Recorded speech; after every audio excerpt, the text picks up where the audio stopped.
Olá, tudo bem? A palavra de Deus diz assim, Amós 8, verso 11.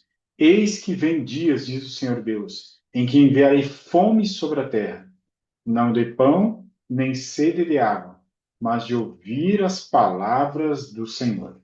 Como esse dia ainda não chegou, vamos continuar ouvindo as palavras do Senhor. Vamos orar? Grande Deus, nos abençoe, estudar a tua palavra, nos dê sabedoria, livra-nos do mal, em nome de Jesus. Amém. No nosso estudo de hoje, vamos relembrar a história de duas mulheres, Ruth e Esther. O que separa essas duas histórias reais? Aproximadamente 18 gerações. Salmão se casou com Raabe. Lembra de Raabe de Jericó? Raabe e Salmão tiveram um filho chamado Boaz. Boaz se casou com Ruth, primeira pessoa do nosso estudo de hoje. Boaz e Ruth tiveram um filho chamado Obed. Obed teve Jessé. Jessé, Davi, o rei Davi. Então ele é filho de Jessé, neto de Obed e bisneto de Ruth e tataraneto de Raabe. Fazem parte da linhagem do rei Davi e de Jesus Cristo. Davi teve um filho chamado Salomão, depois veio Roboão, Abias, Asa, Josafá, Jorão, Uzias, Jotão, Acás, Ezequias, Manassés, Amon, Josias. Josias teve um filho chamado Jeoaquim, e Jeoaquim teve a Joaquim, que também pode ser chamado de Jeconias. Na época de Jeconias, várias pessoas foram levadas como escravos para a Babilônia. Entre esses escravos estava um homem chamado Mordecai, que era primo de Esther. Eles foram deportados com Jeconias. Então, não são da linhagem, mas foram para a Babilônia na época do rei Joaquim ou Jeconias. Então, aí aparece a segunda pessoa do nosso estudo de hoje, Esther. Vamos relembrar um pouco sobre a época deles, num primeiro momento, a época de Ruth. Ruth, ou melhor dizendo, Noemi, morava na região de Belém. Belém significa casa do pão. É a junção de duas palavras hebraicas que são casa e pão. Houve falta de alimento em Belém. Noemi com seu esposo saem de Belém e vão para o outro lado do Mar Morto, para a região de Moabe. Nos dias em que julgavam os juízes, houve fome na terra. E o homem de Belém de Judá saiu a habitar na terra de Moabe, com sua mulher e seus dois filhos. Então, aí temos a palavra hebraica para Belém. É a junção da primeira palavra casa e a segunda palavra pão. Então, Belém é a casa do pão. Por providência, Jesus nasceu em Belém e Jesus se identifica como pão que veio do céu, o pão da vida. Este homem se chamava Elimeleque e sua mulher Noemi. Os seus filhos se chamavam Malom e Quilion, efrateus, de Belém de Judá. Vieram à terra de Moabe e ficaram ali. Morreu Elimeleque, marido de Noemi, e ficou ela com seus dois filhos, os quais casaram com mulheres moabitas. Era o nome de uma órfã e o nome da outra Ruth. E ficaram ali quase 10 anos. Morreram também ambos, Malom e Quilion, ficando assim a mulher desamparada de seus dois filhos e seu marido. Muito sofrimento está vindo à família de Noemi. Desafios cada vez maiores. Fome, viuvez, uma situação distante de sua terra. A Bíblia diz que nós sofremos por dois motivos. Primeiro motivo, escolhas. Lembra lá no Éden? Deus deu orientação. mas da árvore do conhecimento do bem e do mal não comerás, porque no dia em que dela comeres, certamente morrerás. Esse casal não precisa sofrer para aprender. No plano ideal de Deus, para onde vamos retornar na volta de Jesus, nós aprendemos por amor, por escolha pessoal. Como o casal desobedeceu, veio o sofrimento. Segundo motivo por que sofremos, por motivo de provação. Passamos por desafios da vida que muitas vezes não são consequências das nossas escolhas, mas são provações que vêm para nos preparar e nos fortalecer, para aprendermos também. A Bíblia diz em Romanos 5: e não somente isto, mas também nos gloriamos nas próprias tribulações, sabendo que a tribulação produz perseverança, e a perseverança, experiência, e a experiência, esperança. Então, no plano B, no plano de salvação, Deus permite a provação, a tribulação para nos fortalecer, desenvolver em nós perseverança, experiência e esperança. Mas esse período, pela graça de Deus, vai terminar. Vamos voltar ao plano ideal de Deus. Tudo indica que Noemi está sofrendo por tribulação, provação. Mas o Senhor agiu. Então se dispôs ela com suas noras e voltou para da terra de Moabe, porquanto nesta ouviu que o Senhor se lembrara do seu povo, dando-lhe pão. Voltou a ter pão em Belém. Então, na casa do pão, Noemi então faz agora a viagem de retorno para sua terra. Quando faz bom tempo, deverão os pais sair com os filhos a passeio pelos campos e matas. Mostrai-lhes que foi o pecado que manchou essa obra perfeita, que os espinhos, cardos, aflição, dor e morte são o resultado da desobediência a Deus. Fazei-lhes notar também que, apesar da maldição do pecado, a terra ainda revela a bondade divina.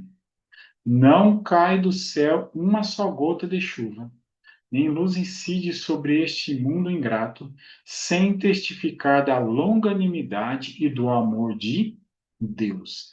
Ainda existe grande revelação do amor de Deus, mesmo no mundo amaldiçoado pelo pecado. Então, em meio aos grandes desafios da família de Noemi, de Ruth e de Orfa, Deus se lembrou e voltou a ter pão na casa do pão em Belém. No mundo, passais por aflições, mas tende bom ânimo. Eu venci o mundo. Porque assim diz o alto sublime que habita a eternidade, o qual tem o nome de santo.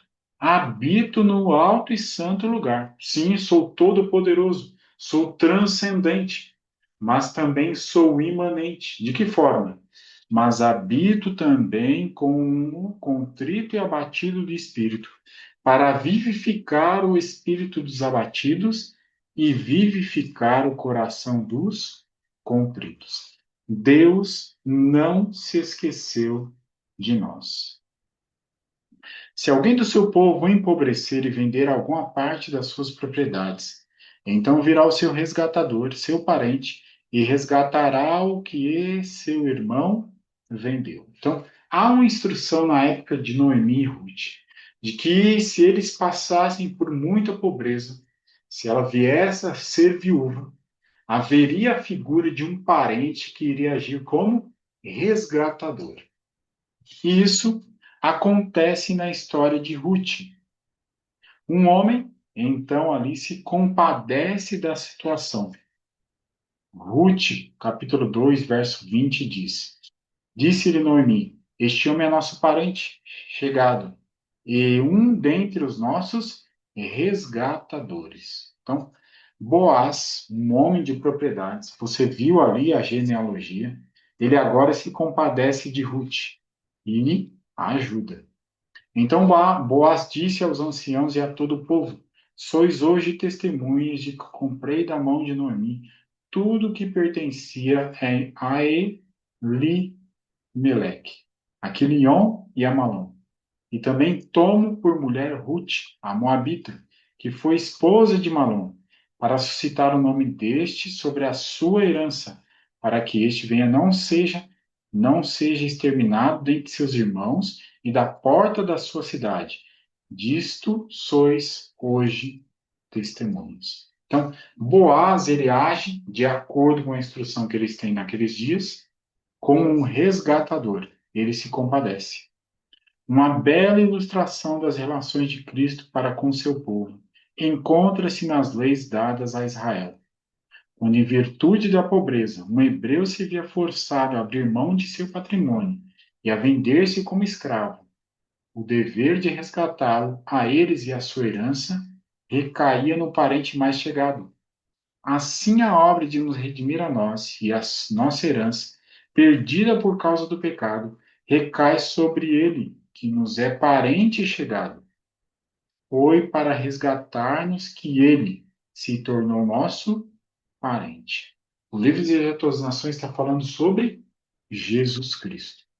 Ora, na cidadela de Suzã, havia certo homem judeu benjamita chamado Mordecai, que fora transportado de Jerusalém com os exilados que foram deportados com Jeconias, rei de Judá. Ele criara a Hadassa, que é Esther, filha do seu tio, a qual não tinha pai nem mãe, e era jovem bela e boa e de boa aparência e formosura. Então agora nós passamos para a segunda história. Que lições tiramos da primeira história? Boaz agindo com o motivo de Cristo, resgatando Noemi, ou resgatando Noemi através do casamento com Ruth. Ele se compadece e elas agora não passam mais necessidade. Cristo fez e faz isso por nós. Segunda história, Esther. Ela foi deportada junto com aquelas pessoas, né, para a Babilônia. E ali ela é cuidada pelo seu primo, Mordecai. O que acontece na história de Esther? Depois dessas coisas, o rei Assuero engrandeceu a Amã, filho de Amedata, Agagita, e o exaltou. Ele pôs o trono acima de todos os príncipes que estavam com ele. Então, Babilônia passou, agora nós temos o período dos persas. E naquele período dos persas, o rei coloca um homem ali sobre todos os demais. O nome desse homem, Amã. Todos os servos do rei que estavam à porta do rei se inclinavam e se prostravam perante Amã, porque assim tinha ordenado o rei a respeito dele. Mordecai, primo de Esther, porém não se inclinava, nem se prostrava. Mordecai, do povo de Deus, assim como Esther, seguem um ensinamento bíblico de que só Deus é digno de adoração. Só o Criador, nenhuma criatura. Isso traz desafios para Mordecai e, nós vamos ver, para todo o povo judeu. Tu dizias no teu coração: eu subirei ao céu, acima das estrelas de Deus exaltarei o meu trono, e no monte da congregação me assentarei, nas extremidades do norte. Subirei acima das mais altas nuvens, e serei semelhante ao Altíssimo. O sentimento que passa em Amã é muito parecido com o sentimento que passou no inimigo, o anjo caído. Um sentimento de exaltação. E esse não é da vontade de Deus. Vendo, pois, Amã que Mordecai não se inclinava, nem se prostrava diante dele, encheu-se de furor. Porém, teve como um pouco nos seus propósitos atentar apenas contra Mordecai, porque lhe haviam declarado de que povo era Mordecai. Por isso procurou Amã destruir quem? Todos os judeus, povo de Mordecai. Então, os desafios vão se tornando cada vez maiores. Por quê? Mordecai escolhe seguir a vontade de Deus.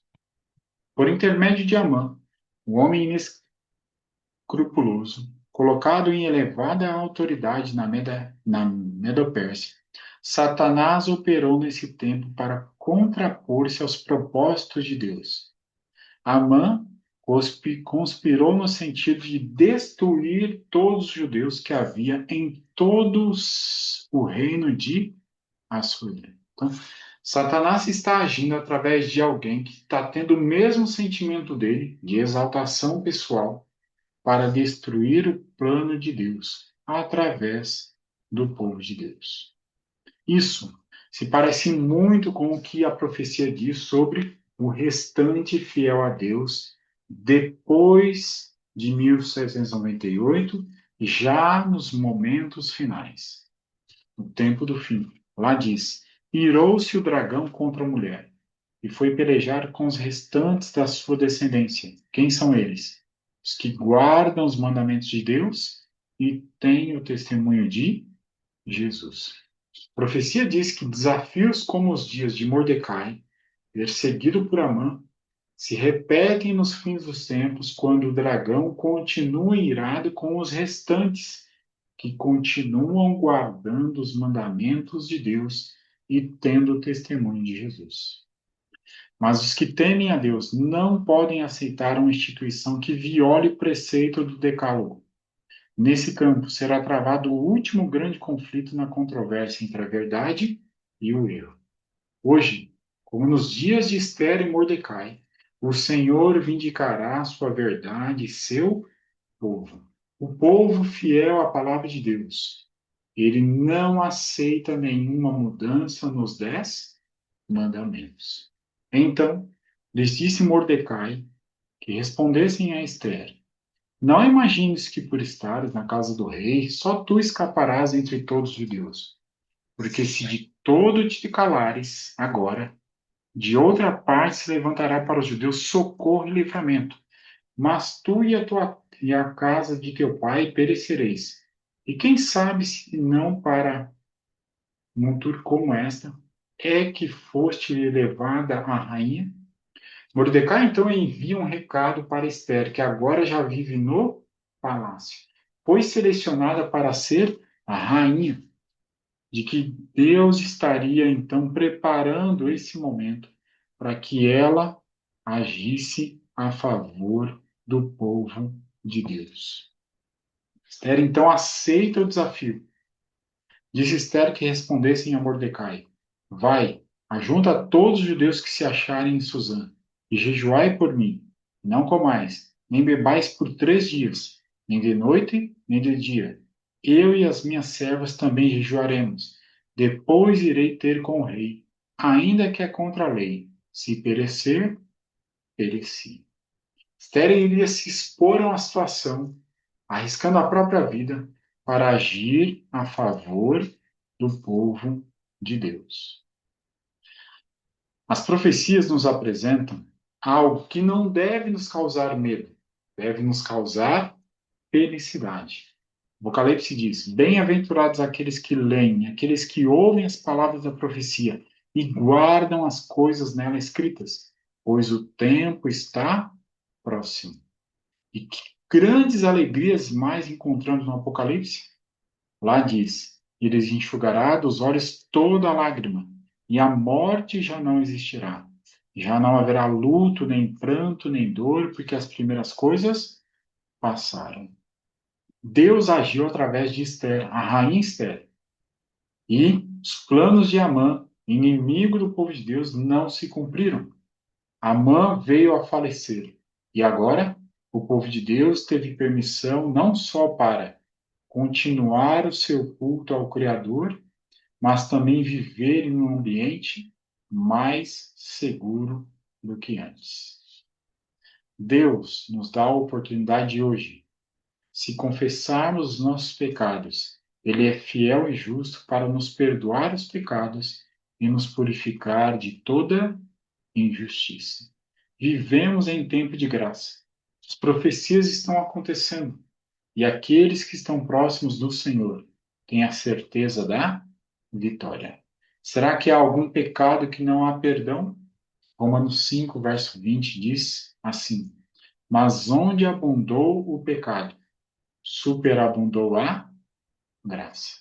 Embora no distanciamento que o povo de Deus teve do Senhor, e isso acabou levando eles à escravidão na Babilônia e, consequentemente, à escravidão à Pérsia, Deus ainda estava protegendo e cuidando do seu povo.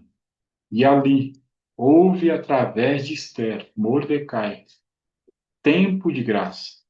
Houve mudança de vida, não só para os judeus, mas também para os povos pagãos. E Deus estendeu a sua salvação a muitas e muitas pessoas. Que eu e você entreguemos a nossa vida a Deus hoje e todos os dias. E se há pecado, confessemos ao Senhor, deixemos o pecado, porque a graça de Deus está disposta a nós pelos méritos de Cristo Jesus. Vamos orar? Grande Deus, agradecemos pela tua palavra, pelas histórias reais e se aproximam a nós e nos fortalecem para continuarmos no caminho do Senhor. Ajuda-nos a agirmos dessa forma. Em nome de Jesus. Amém.